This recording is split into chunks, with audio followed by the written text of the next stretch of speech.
Eesti Vabariigi aastapäeva paraad on kõige südamlikum paraad. Ja sellel paraadil osalevad ka sõjaväe logistikud.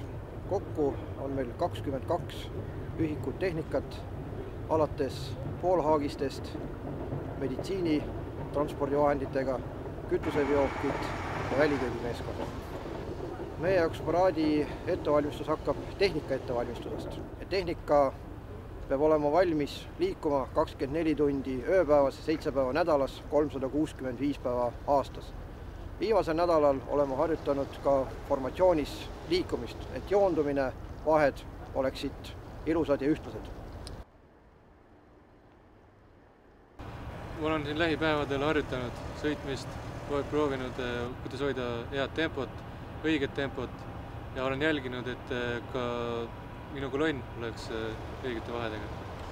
Mina olen logistikakeskuse kolonni ankrumees, ehk siis mina reguleerin seda tempot, mis on minule kaasreisijaks on usaldatud logistikakeskuse ülem, kolonelleitnant Kalev Koidumäe ja logistikakeskuse lipp.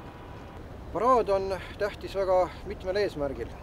Esimene neist on see, et Eesti rahvas tunneb, et me oleme valmis riiki kaitsma ja samuti tunnevad ka kõikide nende sõdurite perekonnaliikmed, sõbrad, tuttavad ennast kindlamalt ja näevad, mis nende pojad teenistuses teevad. Kutsun teid kõiki Pärnusse paraadile.